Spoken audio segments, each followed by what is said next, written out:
The Trophany by Julia Huney. Copyright 2019. Audio copyright 2024 by Julia Huney. All rights reserved. This story was originally published in the Expanding Universe Volume 5, edited by Craig Martell. It was subsequently published as the Prologue of Crimson Run, the first book in the Crimson Empire series. The stench of fear permeated the shuttle bay, overriding the smell of grease and rover fuel. Hundreds of civilians huddled in clumps like sheep in a snowstorm. Men, women, and children stared at each other, silent except for the babies crying in response to their parents' tension. Even the toddlers stood still, big-eyed and quiet. The speakers crackled, and a smooth, tenor voice spoke. "Attention, civilians. The Crimson Empire is not attacking. There's no reason for panic. Federation and Empire diplomats have decided the presence of non-combatants in the forward area is hindering negotiations. Therefore, you are being relocated to Federation Base Saras for now." Quinn Templeton leaned closer to her friend Tony Bergen and muttered, "Right. "And my great-grandmother teaches marksmanship classes at her old folks' home." Bergen shrugged. "My grandmother does teach marksmanship," he said, a hint of a laugh running under his words. "But she's an instructor at the Special Forces Academy." At this time, groups 1 through 20 proceed to Alpha Shuttle. Follow the blinking lights. Green lights streaked across the shuttle bay floor, creating a meter-wide path to the spacecraft near the huge hangar doors. Quinn frowned and turned to check on her kids. Eliane stood silent beside her, one hand gripping a pink duffel, the other clutching the corner of Quinn's jacket. Lucas slouched a few meters away with another preteen, both struggling to maintain cool attitudes. Lucas glanced around, made eye contact with Quinn, and quickly turned away, pretending he hadn't just looked for his mother. The shuttles loaded quickly. Quinn got Eliane and Lucas strapped in and their bags stowed. Settling back into the uncomfortable seat, she reached to pull the straps across her body. "Templeton, Quinn." A voice barked over the din. "Puritha, Steve. Front and center." Quinn jumped, her body responding to the command before her mind caught up. "Don't worry, I'll be right back," she told the kids. Pushing through the sea of people, she worked her way down the aisle to the front door of the shuttle, followed by Puritha. This way. An enlisted man in the familiar gray and black camo uniform jerked his head and started across the shuttle bay, not waiting to see if they followed. "What's going on?" Quinn asked, but both men ignored her. With a glance back at the shuttle, she trotted after them. In the ready room, she joined a dozen other grumbling passengers. A tall man stepped to the front of the room and cleared his throat, stilling the muttered conversations. "I am Master Sergeant Kress." The man twitched his sleeve, as if to draw their attention to his rank.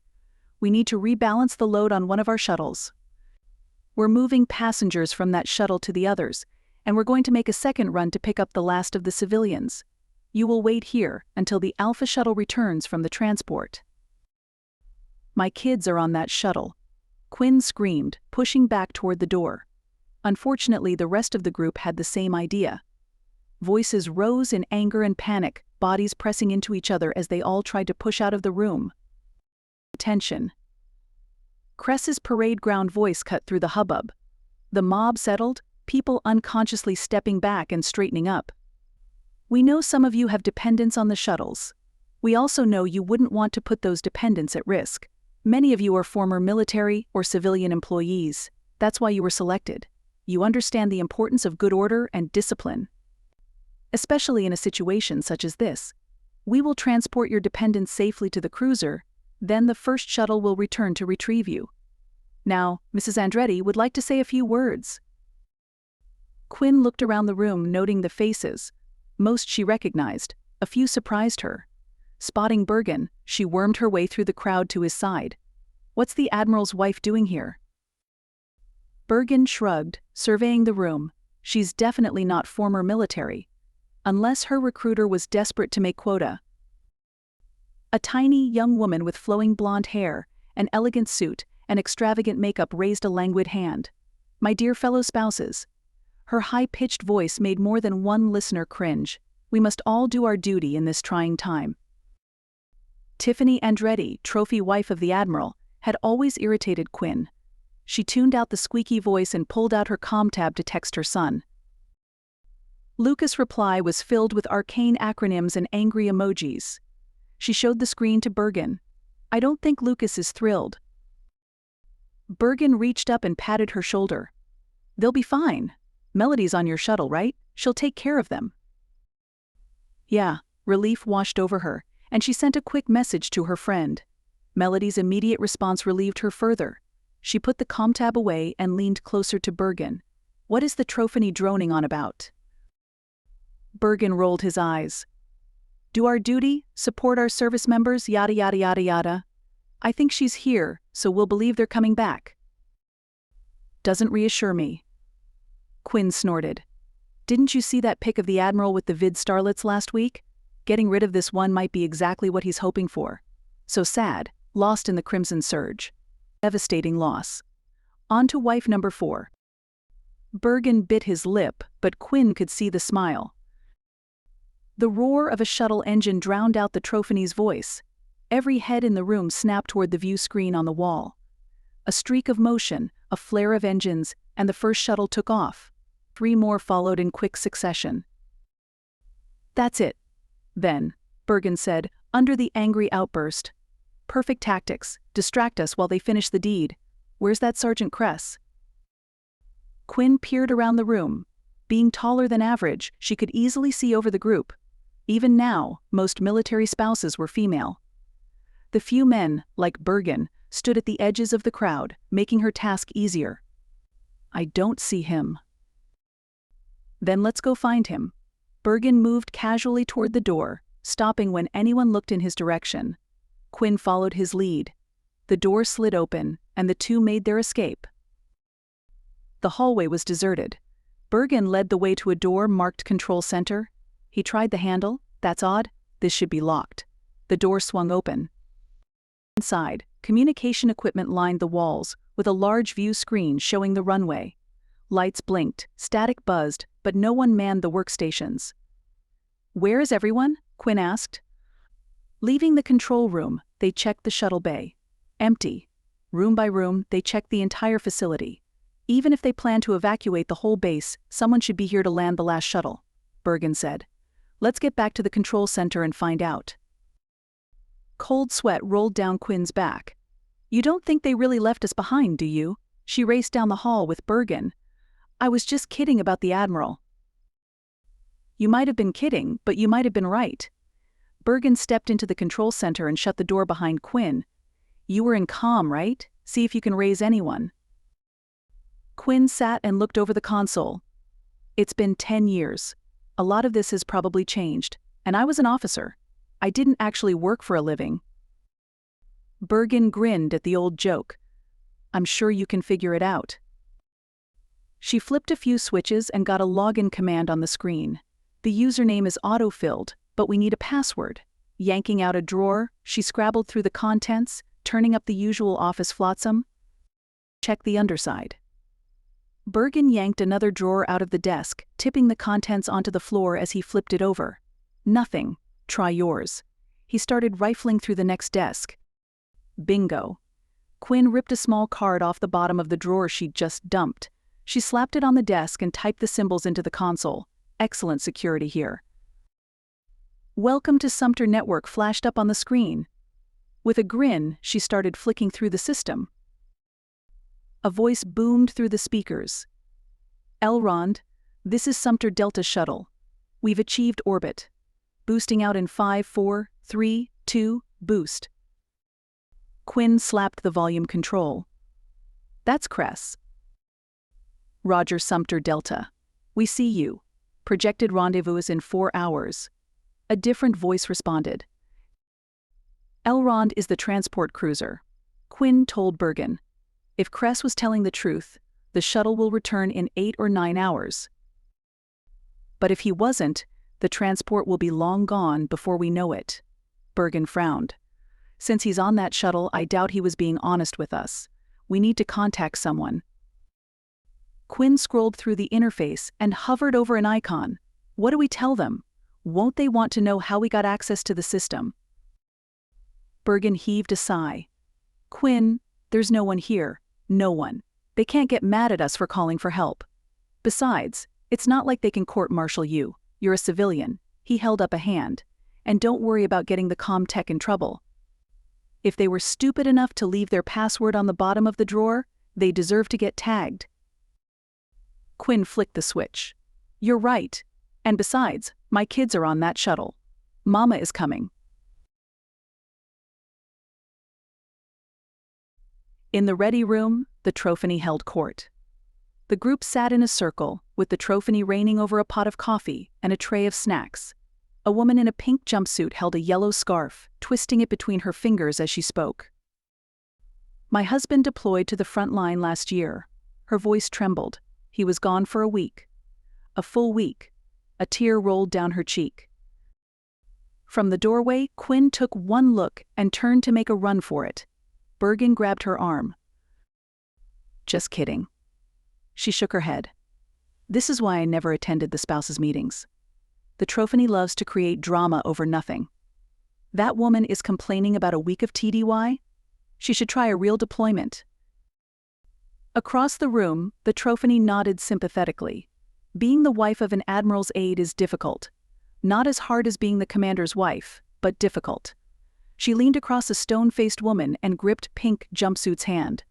We're here for you, Muriel. We feel your pain. Now pass the talking scarf on. Obediently, the young woman passed the scarf to the large, bald man on her left. The Trophany smiled, her blue-white teeth flashing. Tell us your name. The man rolled his eyes. I'm Doug, and I'm good. He offered the scarf to the woman on his left. No, Doug, you aren't good. The Trophany placed one hand over her heart. This is a difficult time. Open up to us. We're here for you. She beamed around the circle, and several heads nodded obediently in response. Quinn shuddered, then stepped forward, ripping the yellow scarf from Doug's fingers. We have a problem. The Trophany's eyes narrowed. Quinn Templeton, if you want to join the sharing circle, find a seat. She pointed to an empty chair. You can't just ram your way into the middle. I have the ranting rag, Tiffany. Quinn waved the scarf. It's my turn to talk, and we're in trouble. The Trophany leapt to her feet. It's a talking scarf, not a ranting rag. You must honor the process. Look, Quinn held the scarf aloft. I just talked to the comm guys on the Elrond. They know nothing about the shuttle coming back for us. Their orders are to rendezvous us with the 4 shuttles, take them aboard, and immediately depart for the jump point. No waiting for us. Don't be ridiculous. The Trophany snapped. My husband would never allow us to be stranded. Maybe you should call him, then, Quinn replied. Because the Elrond isn't waiting. The door to the control center opened, and Bergen paused in the entry. The Trophany requests your presence. Quinn, seated at the console, ignored his statement. Tony, check this out. She waved him over, clicking on the panel. This is a vid from the shuttle bay oversight cams. The view on the screen sped forward, then slowed, Quinn narrating as she manipulated the vid. Here we are, leaving the shuttles. They get everyone out, then they move the passengers from Delta to the empty seats in the other 3 shuttles. The view panned right and zoomed in. Now they're loading some crates onto Delta. We were removed to make room for cargo. She turned to look at Bergen, arms crossed over her chest. What do you think they packed in there? Bergen's eyes narrowed. I think we can find out easily enough. He pointed at the screen. They left some behind. Tiffany Andretti stalked across the small office, stopping uncomfortably close to Quinn. The Trophany glared, eyes narrowed to slits, mouth set in an ugly scowl. On the doll-like woman, the effect was less than menacing, and Quinn bit back a grin. Then she sneezed as the trophy wife's perfume smothered her. You're telling me those sons of bitches kicked us off the shuttles to bring in a haul of gold? The Trophany's unusually soft voice cut through the room like a scalpel. Quinn shivered. Usually she found the Trophany entertaining, if irritating, but maybe the woman had unexplored depths. They loaded dozens of crates onto that shuttle, and the 3 that were left behind contained these, so I think that's a safe assumption. Quinn held up the lump of gold. The Trophany snatched the heavy rock from her. How much? Quinn shrugged. I didn't count. Several dozen crates, I guess. No, I mean how much is it worth? The shorter woman licked her lips and caressed the palm-sized lump of unrefined metal. The whole shipment. How many credits? Quinn shook her head. No idea. If I may. A light male voice cut in. The man who had been standing by the door strolled over to them. He held out his hand, and the Trophany reluctantly relinquished the gold. Medium height and weight, with brown hair, brown eyes and tan skin. The man was completely unremarkable in every way. He took the lump and scanned it with a device he pulled from his pocket. This piece alone is worth. He glanced at Quinn and Bergen, then leaned down and whispered in the Trophany's ear. The small woman's eyes widened. Holy chit, no wonder they dumped us. How much did they leave behind? She licked her lips again. There are 3 crates, Quinn repeated. But more importantly, how are we going to get off this rock? I don't care about the gold. I just want to get back to my kids, and don't forget the Crimson Empire is coming our direction. The Trophany waved that away as a minor inconvenience. I'll contact my husband's command and have them come get us. Where did they get all this gold? I don't know, Quinn cried. Can we focus on getting home? The plain man stepped forward, turning slightly so he stood with his back to Quinn. Rumor has it this asteroid is littered with gold. There are 15 of us. If we can get a shuttle sent back, there should be room for.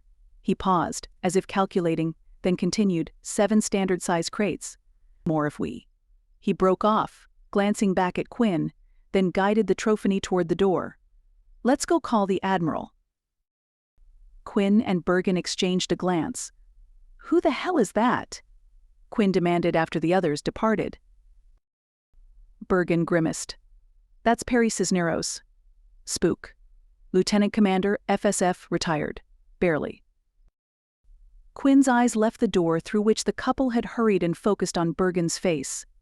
What do you mean, barely retired, recently? Taking her elbow, he urged her toward the exit. A few years ago, he was encouraged to retire in exchange for the service dropping charges. He was accused of multiple extramarital affairs with both subordinates and spouses of subordinates. There were rumors of coercion. But they said none of his victims came forward to provide testimony. The JAG let it drop on the condition Cisneros leave the service. He's here because his wife is the new personnel officer. They entered the command center as he spoke. Maybe you should contact the ship again. I'm going to nose around the databases to see what other options we might have. Quinn waved a distracted hand at him and logged into the comm system. Elrond, this is Sumter Base. Do you read me?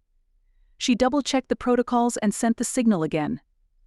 Unknown caller, identify yourself. A voice replied. The screen remained stubbornly blank. Giving the cam a puzzled look, she flicked an icon. This is Sumter Base, Quinn Templeton speaking. I just talked to someone up there about an hour ago. Lieutenant Templeton? The voice sounded surprised. Is that you? What are you doing at Sumter? I was a lieutenant a long time ago. Quinn replied, cautiously. Who is this? It's Hoover. Hal Hoover. From Port Lucretia. The screen flared to life, showing a grinning middle-aged man with thinning hair and an FSF uniform stretched across the beginning of a beer belly. He waved enthusiastically. I haven't seen you in years. What are you doing on Sumter, sir? I thought everyone there was getting deployed? Quinn shook her head. I'm a dependent now. I separated from the service years ago. We've been left behind. I've got 15 non-combatants and no active duty personnel here. The man's face fell. Damn! The guys told me someone had contacted us. The brass said everyone had been evacuated, so we thought the Empire was trying to pull something. But that's really you. You haven't been recruited by the KE as a spy, have you? A grin flashed across his face. Don't even joke about that, Hoover. I'm sure this line is being monitored. Hoover's face fell. Sorry, sir. We got left behind. This blasted asteroid is covered in gold nuggets, and our evacuation team decided to take them instead of us. Can you help us get out of here? The Admiral's wife is with us.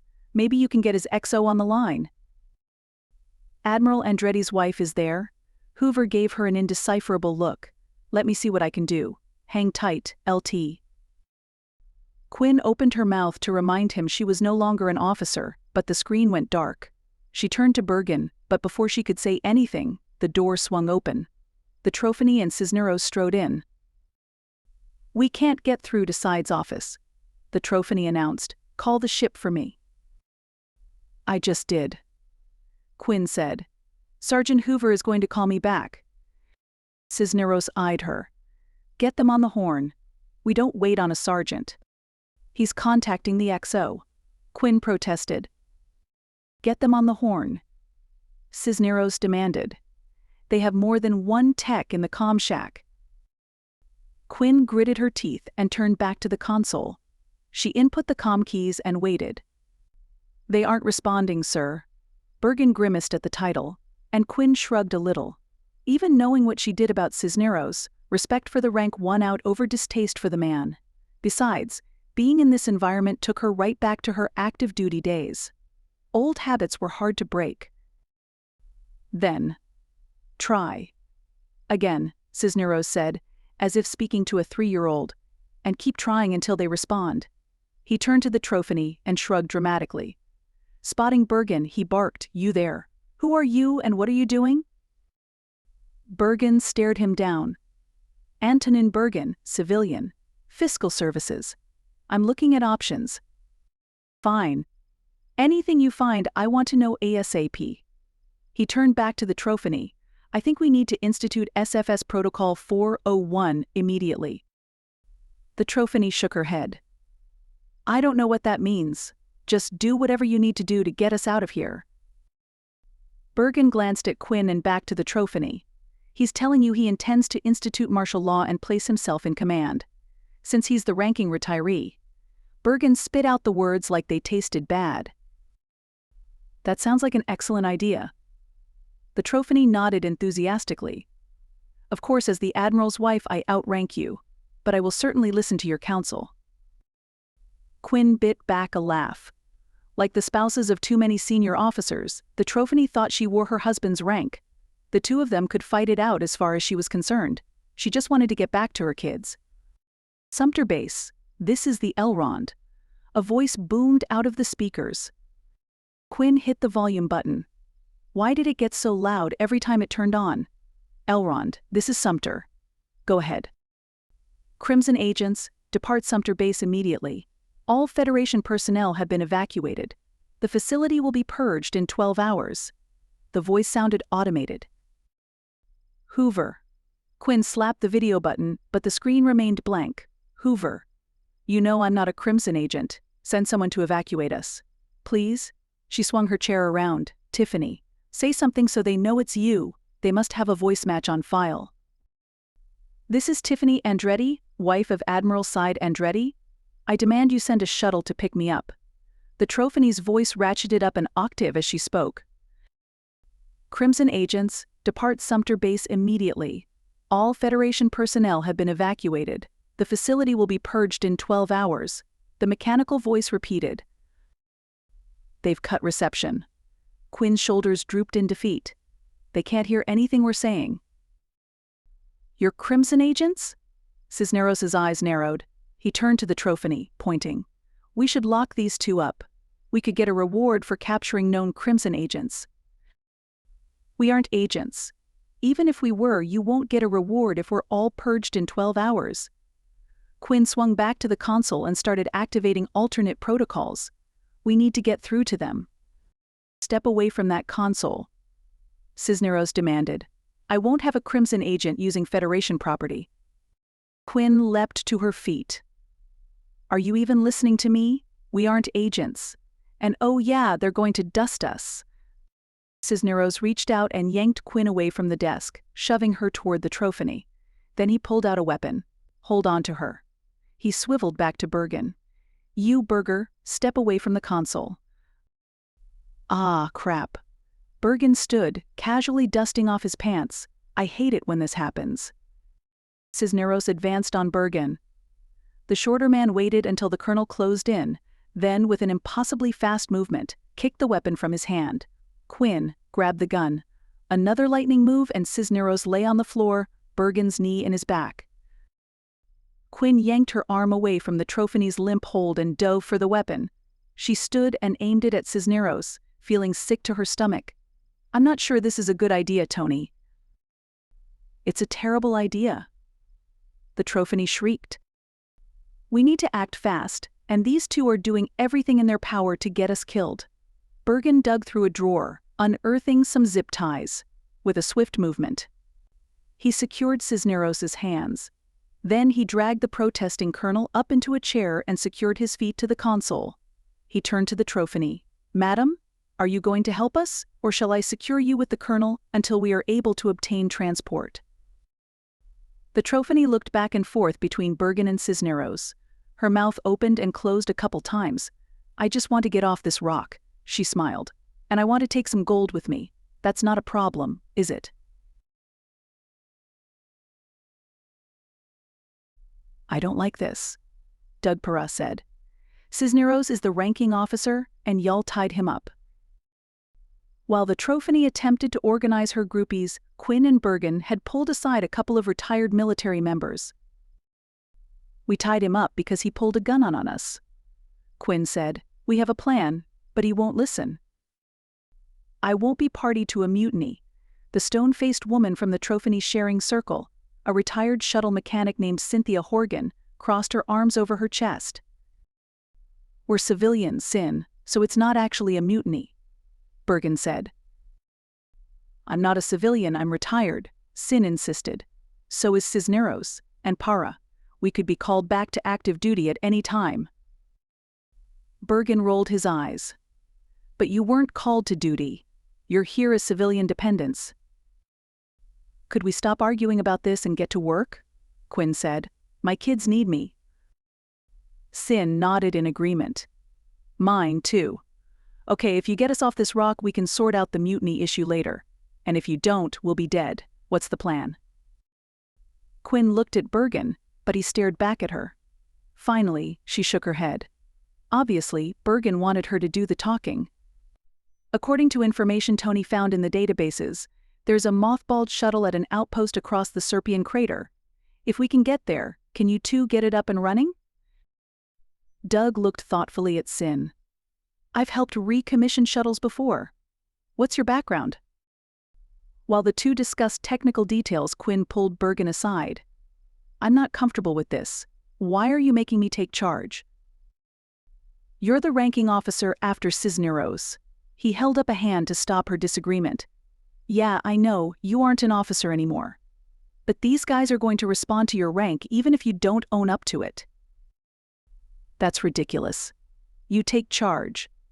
Quinn shoved her fingers through her tangled brown hair. I just want to get back to my kids. You may think it's ridiculous, but you know that's how military folks are wired. Bergen leaned back against the table behind him. Officers are in charge. If you don't at least pretend to be the boss, you'd undermine any authority I try to exert. No one here trusts Cisneros. His bad behavior is an open secret.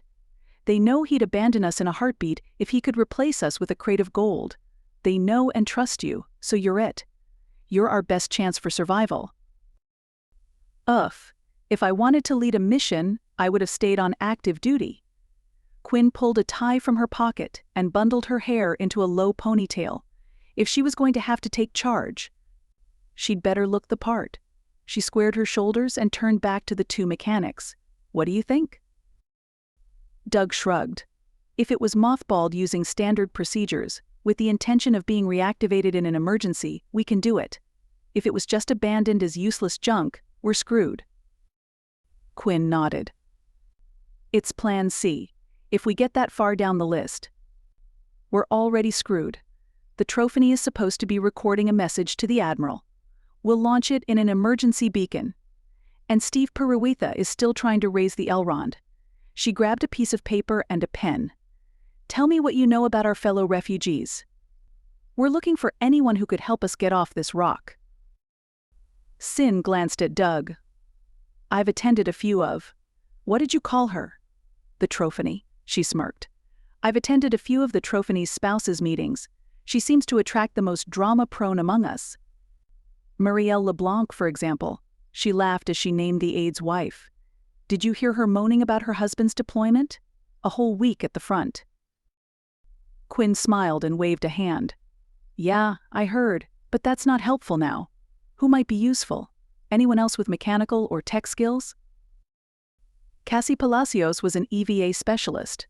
Doug offered. She just separated last year, so she's pretty up to date. We might need her if this shuttle is across the crater. Good thinking. Who else? Quinn looked from Doug to Sin and back. Is that it? Bergen made a choking noise from his seat in front of a computer terminal. You aren't going to believe this. What? More bad news? Quinn rubbed the back of her neck. Maybe. We have a security specialist. Black belt in 4 martial arts and expert marksman in every weapon from slingshot to rocket launcher. Bergen leaned back and laughed. She worked for the Federation's Secret Service.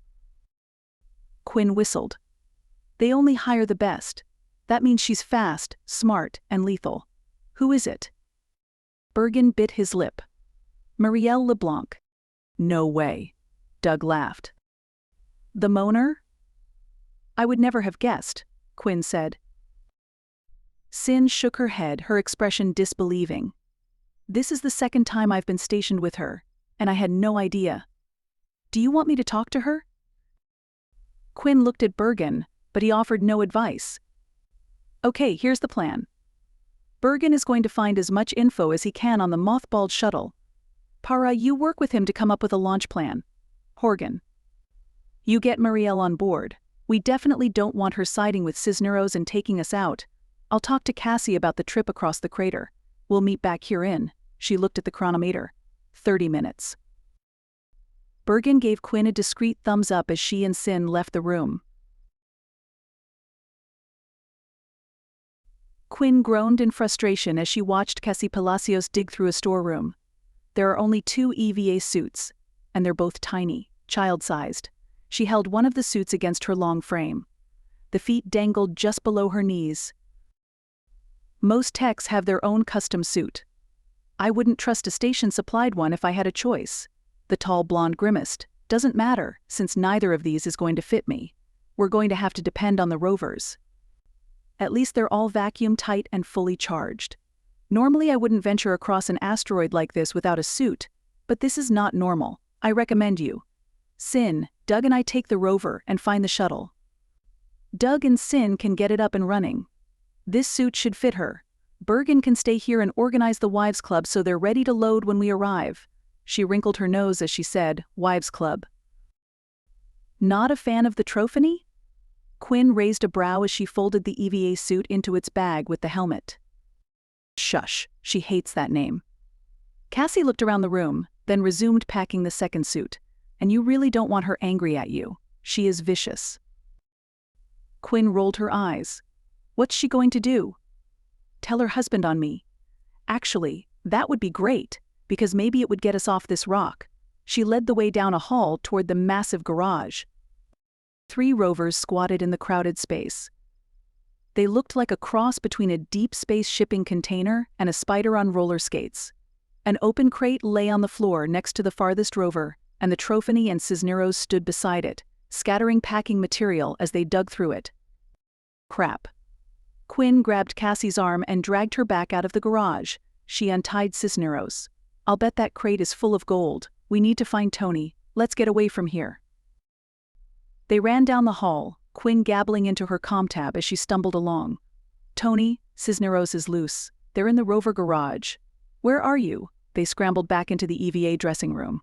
Lock the door, she told Cassie. Cassie looked at the panel beside the entry. There's no lock.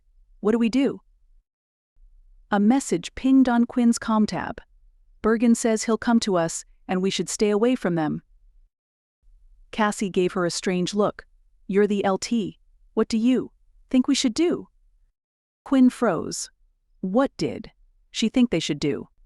I think we should lock them both up, send the emergency beacon to the Elrond, and then get across the Serpian crater and get that shuttle running. Which is basically what we already had planned, except the locking up part. Let's take those two out. Are there any weapons in here? Cassie smiled a little. There's a vacuum-rated cutter. She brandished a heavy-looking device. And a couple crowbars. Quinn laughed and pulled Cisneros' gun from her waistband. I think this will work better, but give me one of those crowbars. The two women gathered their weapons and headed back toward the garage. Bergen barreled into them from a cross corridor. Where are you going? We're going to get Cisneros and the Trophany out of our hair and get on with this mission. Quinn raised the gun. Bergen smiled. I like it. Do you need help? Quinn handed him the crowbar. Look threatening and back me up. Drop the gun. A soft voice said, or I will fire. The three froze. Crap. Bergen shook his head sadly. Not again. Drop the gun and turn around slowly. Do it, Quinn, Bergen said. She's serious. Quinn carefully placed the weapon on the floor and pivoted, hands held out to her sides. Marielle LeBlanc stood in the hallway, a disruptor aimed squarely at them. Crap, Quinn said. Did Cisneros get to you? He's the ranking officer. Whose orders should I be following? Yours? Marielle barked a laugh. It sounded like a chihuahua. He's a criminal, Quinn protested. Charges were dropped. Marielle shrugged. He's the ranking officer. Besides, Tiffany trusts him. Quinn rubbed her forehead. Tiffany thinks she's going to get rich. She doesn't care about anyone but Tiffany. Marielle lifted her chin. She's always taken care of me. They're in the rover garage pawing through a crate of gold, Cassie said. If they get a shuttle down here, what do you think they're going to take with them? You or another crate of shiny metal? Look, I've seen your background. You were FSS. Quinn narrowed her eyes. You can't possibly be as gullible as you pretend. What is your game? The barrel of the disruptor drooped a little. They're in the rover garage? Where did you think they were? Quinn asked. Tiffany said she was recording the message for the beacon. She told me to come find you and keep you out of the way so she could get her message out. Marielle looked at the three of them. Show me. Bergen started to move down the hall, but Marielle hollered, Stop. Show me a surveillance feed. Can you get audio? I can do that, Quinn said. Let's go to the control center. The four of them moved down the hall, Quinn leading the way with Marielle trailing behind, the weapon still aimed at them. Once inside, Marielle took up a station by the closed door and gestured with the gun. Dial it up, Quinn. Quinn sat at the nearest station and picked up a note leaning against the screen. With a humorless laugh, she waved it at Bergen. Steve went to get lunch. Civilians. No understanding of urgency. Dropping the note, she opened the facility surveillance. They're still in the garage. I'll unmute the audio. The Trophany's voice grated shrilly through the speakers. We get more? On the screen, Cisneros fitted the lid back onto the crate. I don't think it's just lying around on the surface out there, or we'd have heard about it before now. Someone must have found a vein and been mining it. Was this whole evacuation just a conspiracy to get the gold off the base? Quinn whispered. On screen, the Trophany continued to stare at a lump of metal in her hand. If we could get more, well, I'd be willing to make some sacrifices to get it back to civilization.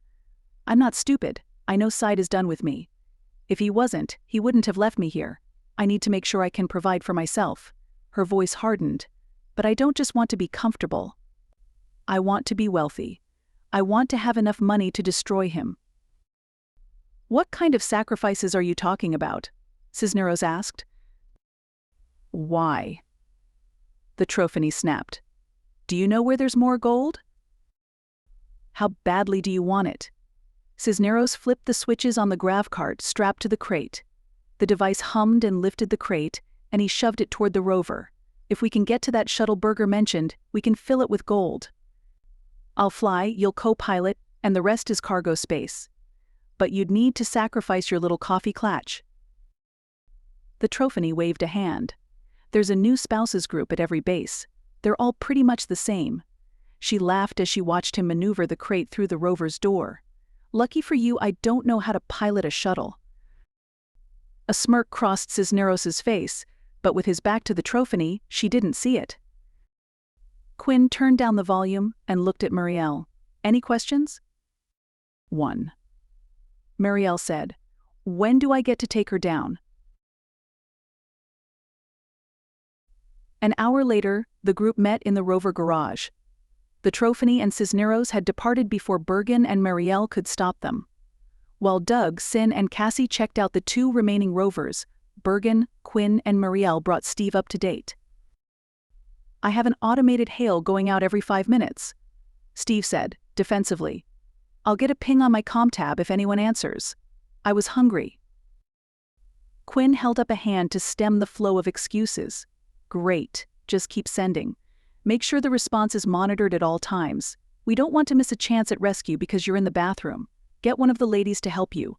I'm sure you can train them. Steve stared at her as if she'd grown a second head. But they're civilians. So are you, Steve. Quinn patted his arm. At this point, it doesn't really matter. If we don't get off this rock, we'll become the tail of some comet. Steve blanched. Try not to think about it, Bergen said. But if you get them to send a shuttle, you'll be a hero. Steve grinned, then frowned. Oh, by the way, you got a message from some guy named Hoover. What? Why didn't you say so? What is it? Quinn clenched her fists, trying not to strangle Steve. It said. He patted several pockets, then pulled out a scrap of paper. LT. Sorry. XO threatened court-martial. I'll try to get a message out. Quinn closed her eyes. No help from the Elrond, then? Thanks, Steve. Get those ladies trained, will you? Just in case. Plus, it would keep Steve out of her hair. Steve squared his shoulders, saluted, and strode away. Muriel rolled her eyes. Bad news. Cassie called as she crossed the garage. It looks like Cisneros wanted to make sure we didn't follow them. Quinn's shoulders tightened even more. What did he do? Come and see. Cassie led them across the room and under the boxy vehicle. She pointed upwards, where Doug and Sin hung on their backs between open panels on the underside of the rover. Their personal grav lifters whined when they shifted position, as they threaded some kind of tubing into the vehicle. He didn't try very hard. Sin called down as she worked. He cut the life support connections. But I guess he forgot this is a rover garage. Lots of spare parts waiting to be used. We'll have this one up and running in a few minutes. Could this be subterfuge? Bergen asked. Very obvious damage, so we overlook something more subtle until it's too late. They've made it clear they aren't worried about collateral damage. Good thought, Doug said. I suggest we take the time to run thorough diagnostics before we leave. How long will that take? Quinn asked. They've already got an hour head start. Of course, they plan to load all that gold and possibly pick up more along the way. Plus, they'll need to recommission the shuttle. But we need to get there before they can launch it. Doug and Sin muttered to each other for a few minutes. Sin clanged a wrench against the rover's frame and swore. I wish we knew more about the shuttle's current status. Reactivating it could take minutes or days. Bergen cleared his throat. Based on what I found in the files, it's almost ready to launch. It looks like they expected to need it at any time. Can you send those files to my profile? Sin asked. I can work up a more accurate estimate. The short man looked away, twitching his shirt cuffs. Then he turned back to them. Sure. I'll run back to the control center and see if I can send you the link. Quinn watched him go, wondering what was bothering him. Didn't he trust Sin and Doug? She'd known him for a decade and he'd always been upfront and helpful. Something felt off. With a shrug, she turned to Muriel and Cassie. Can all 6 of us go in the rover, or would it be faster with fewer people? Cassie shook her head. These things aren't fast. They were designed to carry heavy loads of ore. The military grade, like these, use that capacity for weapons. It can take 1 or all 6 of us. Great. Pull anything you think we might need from the 3rd rover. Spare parts, extra fuel, suits, if there are any. Anything we could possibly require. Move it to this one, just in case Cisneros did something we don't detect. She turned to Muriel. Get into the armory. Break in if you have to. We need weapons if we're going to take that shuttle away from Cisneros and the Trophany. I hope there are some left. I'm going to talk to the troops. When Quinn reached the break room, Steve had the remaining refugees gathered in a circle. If the comm rings, answer it. The only one who can call us is someone on this rock or the Admiral's ship. I've got the signal going to all your comm tabs, so if someone else answers first, that's okay. But whatever you do, don't let it go to voicemail. A slender man raised his hand. My comm tab is set to Do Not Disturb. Should I change that setting? Quinn closed her eyes and took a deep breath, willing her face to remain passive. Civilians. Thank all the stars this lot would be staying on base rather than coming with them across the crater. She rolled her shoulders and tried to consciously relax her neck. With another deep breath, she cleared her throat. Thank you all for assisting Steve in this important mission. Quinn made eye contact with each of the men and women gathered around Steve. I know none of you have been on active duty, and this could be a trying experience for you. But we have a plan in place to get us back to the Elrond as quickly as possible. Where's Tiffany? A mousy woman. Caden Armitage stomped forward. She said the shuttle is coming back for us. Yeah, Tiffany said you and that burger guy were causing trouble. Febron Matthews tapped a finger to his chin, his eyes narrow. Dev Singh glowered. What kind of scheme are you trying to pull? Ladies and gentlemen, Quinn raised her voice to a parade ground bellow. Please, take a seat, and allow me to explain our current situation. The men and women grumbled but pulled chairs from the sharing circle into a small clump. Let's hear it. Dev said, better be good. As you know. Quinn began, feeling her way through the web of truth and fiction. We were delayed to allow a rebalancing of the shuttles. Unfortunately, due to the Elrond's current location and the changing situation on the front, they will not be able to send a shuttle back for us. A shout went up. She held up a hand, waiting for the outburst to end. We are working remotely with SFS personnel to reactivate a shuttle that is currently in storage here at Sumter. We are fortunate to have 2 retired shuttle mechanics and an EVA specialist at our disposal. I will be taking a small crew across the Serpian crater to get the shuttle running. We'll land it here to take the rest of you on board and depart for the Elrond. She looked around the small group.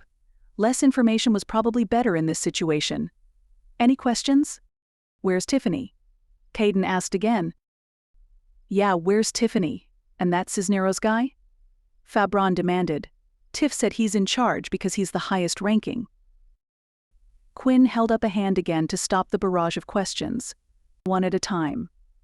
Tiffany and Colonel Cisneros have already proceeded to the shuttle to begin initial reactivation tasks.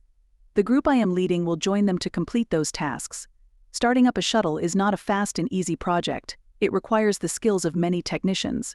Fortunately, we have people with those skills. She hoped. Who put you in charge? Dev Singh shouted as he leapt to his feet. Quinn smiled. The Federation Space Force did. I was a senior grade lieutenant before I became a dependent. When Colonel Cisneros left the base, I became the senior ranking officer. Except she wasn't. She was just a spouse with military experience, but the only people who really knew that were busy following her orders to get the rover working. Sometimes ignorance was bliss, or at least helpful. Singh sat down. Fine. What are we supposed to do? Just stay calm and answer the comm, Quinn replied. We'll be back to get you in a few hours. I hope Steve can hold it together back there. Quinn watched the rear camera view as they trundled away from the base. They'll be fine, Bergen said. None of them has the gumption to pull anything, and will only be gone a few hours. We hope. Muriel fiddled with her weapon. If we're gone longer, we're all dead, Bergen said with a fatalistic shrug. Hey Tony, Quinn leaned close to Bergen and lowered her voice. Who's going to fly the shuttle once we get it up and running? I'm not a pilot, and I don't think any of these good folks has any real stick time either. Bergen smiled. I was wondering when someone would ask that. As it happens, I have 1,200 hours of flight time, including several hops in this exact model. Good. Quinn let out a breath. I was afraid we'd have to coerce Cisneros into flying it for us. But I thought you were a money guy. When did you do all that flying? Bergen shrugged. I was a transport pilot before I got into finance. Got tired of hauling cargo, so I got my degree and upgraded jobs. Huh. Quinn sat back in her seat. You really are a jack of all trades. 2 hours later, they reached the location Bergen gave them for the shuttle. There's nothing here. Doug set the rover to idle and twisted around in his seat. We're at the right coordinates, but I don't see anything. They wouldn't leave it sitting out in the open, genius. Sin punched Doug's arm. It's probably in some kind of underground bunker. She twisted around, too, to look at Bergen. What do you think? I copied the specs on the hangar. Let me send them to you. Bergen scratched his head and poked at his ComTab. It's all crimson to me. Maybe you can figure it out. Muriel gave Bergen a strange look, then turned back to her computer console. She'd volunteered to keep an eye on Cisneros and the Trophany. Fortunately, Cassie had known how to ping the rover's locator without alerting the occupants. Muriel's screen showed a rough map of the asteroid, with the base outlined in blue and their location a pulsing green dot.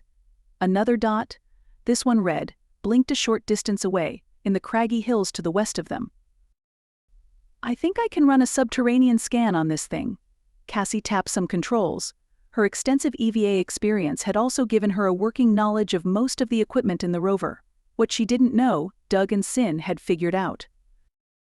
After a moment, Cassie nodded in satisfaction and pointed to the screen beside her.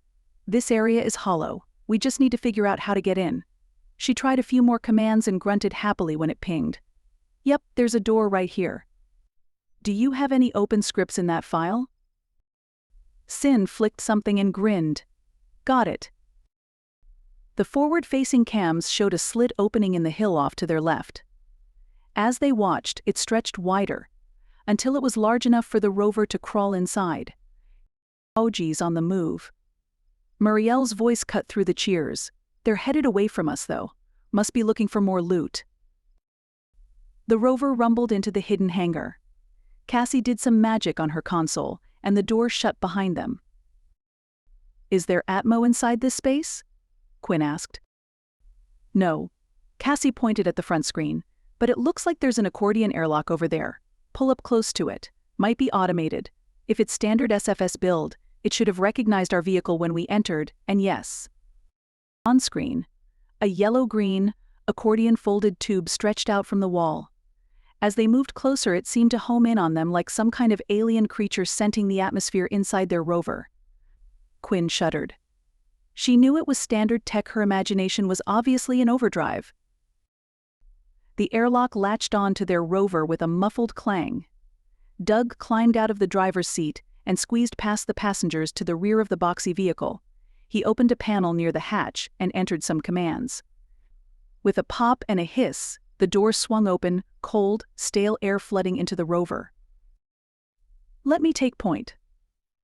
Muriel held up a hand. She checked her disruptor, then pulled out a blaster. You don't expect anyone to be here, do you? Quinn asked. Muriel smiled, grimly.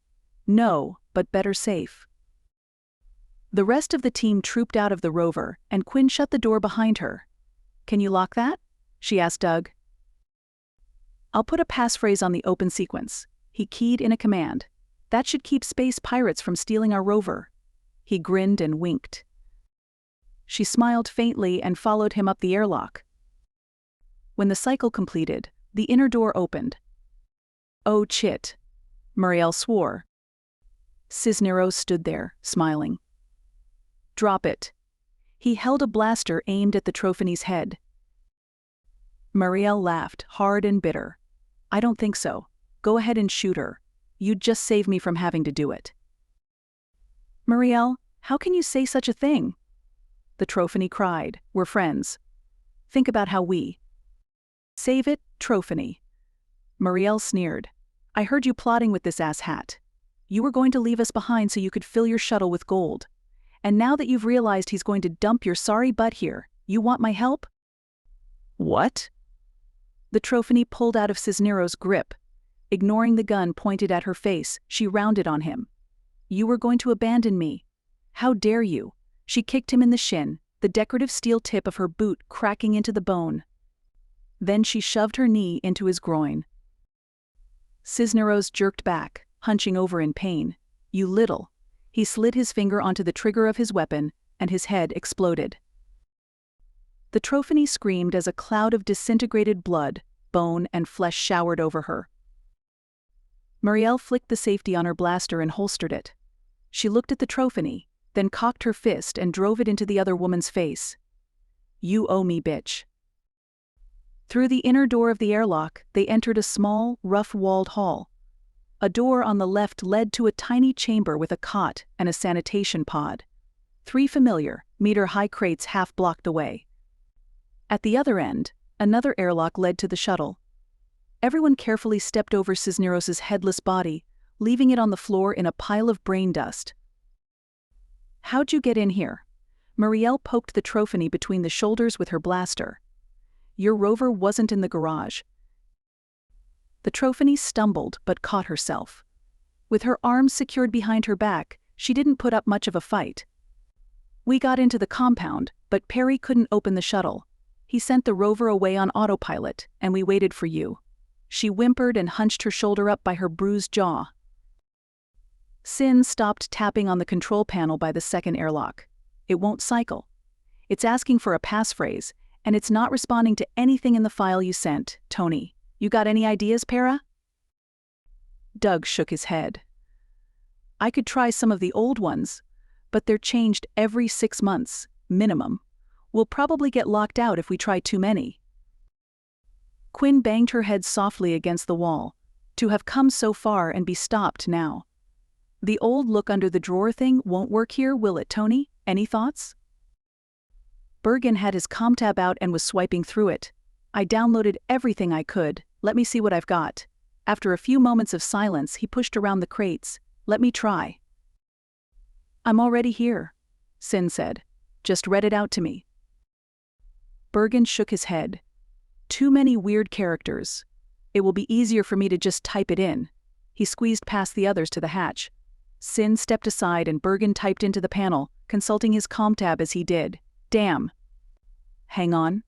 He poked the device a couple more times and tried again. Ah, got it.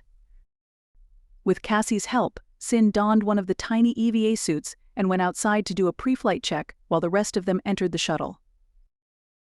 Bergen took a quick look at the cockpit, then retired to the passenger area.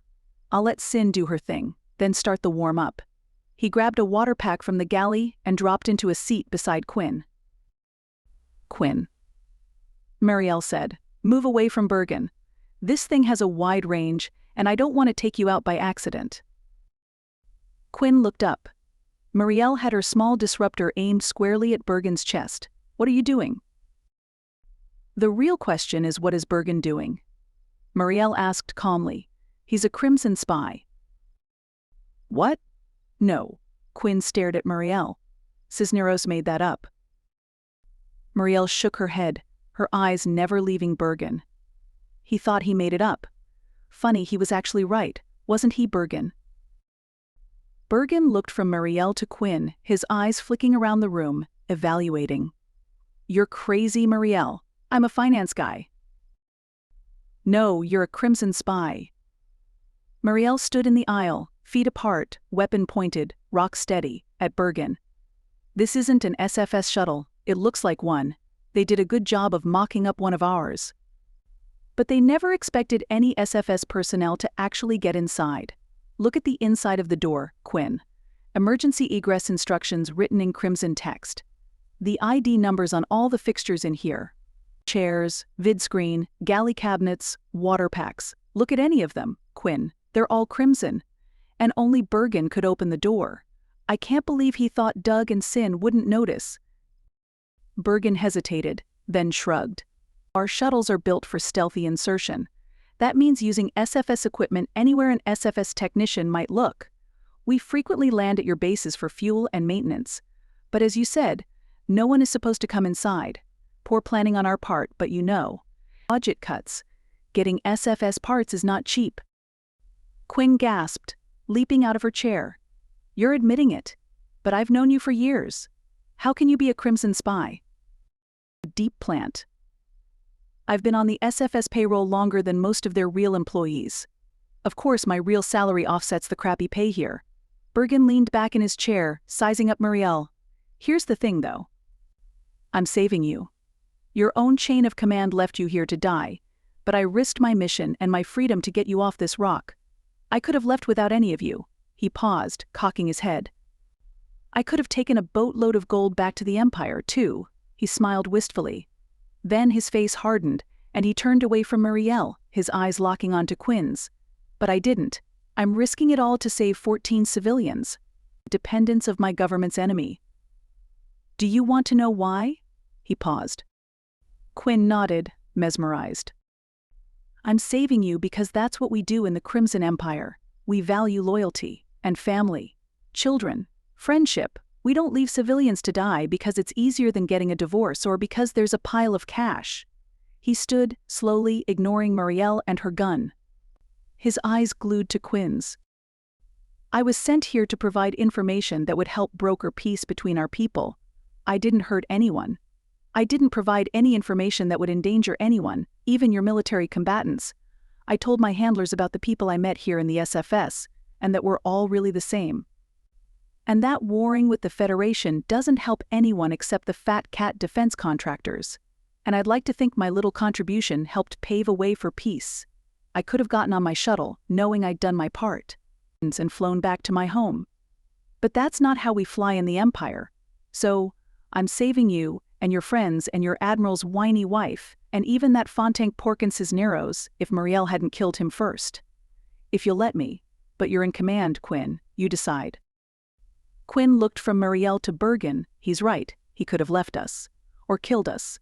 But he didn't. Let's go get the others and find our families. The Trophany's uncharacteristically meek voice floated over the seatbacks. Can we take some gold? Quinn rolled her eyes. Then she thought better of it and looked a question at Bergen, who grinned and nodded. Yes, we can. Thanks for listening to the Trophany. If you want to know what happens to Quinn, Tony, and the others after they get to Zoris Base, read Crimson Run. I'll post it here when the audio is done, but you can grab the ebook or paperback now. Check the comments for links. Also, if you are enjoying my stories, please like, subscribe, and most importantly, share them with your friends. If you haven't listened to Crimson Flicker yet, you can do that now that you know Tony's secret.